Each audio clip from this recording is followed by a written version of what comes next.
కొమ్మెర జాతర ఘటన మానవత్వానికి ఒక మచ్చ అన్నారు మాజీ మంత్రి కేటీఆర్. బాధితులకు మద్దతుగా దీక్షలో పాల్గొన్న కేటీఆర్ వారికి న్యాయం జరిగేంత వరకు పోరాడాల్సిన అవసరం ఉందన్నారు. నిందితులను కఠినంగా శిక్షించాలని డిమాండ్ చేశారు. ఒక గౌరవం కూడా కోల్పోయే విధంగా ఇవాళ మీరు వాళ్ళని కాపాడే ప్రయత్నం చేస్తున్నారు. ఆ పాప చనిపోతే పెట్టాల్సిన కేసు ఏంటి? హత్య కేసు కాదా? ఆ 8 మంది వాళ్ళైతే దాడి చేసిండ్రో వాళ్ళని జైల్లో పెట్టొద్దా? సిగ్గుందా ఈ నాగర్ కర్నూలు పోలీస్ యంత్రాంగానికి నేను అడుగుతా ఉన్నా. ఇవాళ రోడ్ ఎక్కి ఆ తల్లి బిడ్డ చనిపోయి ఇంకా 3 రోజులు కాలే. ఆ తల్లి ఇవాళ ఆ బిడ్డకు పాలియాల్సిన టైంలో ఇక్కడ కన్నీళ్లతో రోడ్ ఎక్కి చౌరస్తాలో అంబేద్కర్ సాక్షిగా కూర్చుంటే ఈ స్థానిక యంత్రాంగం, జిల్లా యంత్రాంగం ఆ బిడ్డతో పాటు రాజ్యాంగాన్ని కూడా ఖననం చేసిన మాట వాస్తవం కాదా?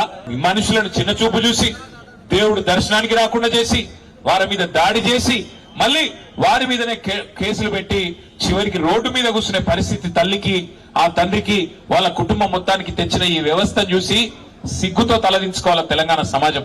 ఆ పసిగుడ్డును, 2 నెలల పసిగుడ్డును, పొత్తిళ్లలో ఉన్న పసిగుడ్డును హత్య చేసిన హంతకులను ఖచ్చితంగా శిక్షించి జైల్లో వేయాలి, అవసరమైతే ఉరి శిక్ష చేయాలి తప్ప వదిలిపెట్టొద్దని నేను కోరుతా ఉన్నా. దయచేసి ఇక్కడికి వచ్చిన మిత్రులను కూడా నేను కోరుతా ఉన్నా. సరే, మేము చుట్టపుగా వచ్చినాం పోయినాం, కానీ ఇక్కడ ఉన్న మా తమ్ముళ్ళు బీసీ, ఎస్సీ, ఎస్టీ అందరు జేఏసీగా ఏర్పడి విశారదన్ గారు, మందకృష్ణ గారి తరఫున, బీఎస్పీ తరఫున అందరు కొట్లాడుతా ఉన్నారు, బీఆర్ఎస్ తరఫున కొట్లాడుతా ఉన్నారు. ఈ పోరాటం ఆపకండి.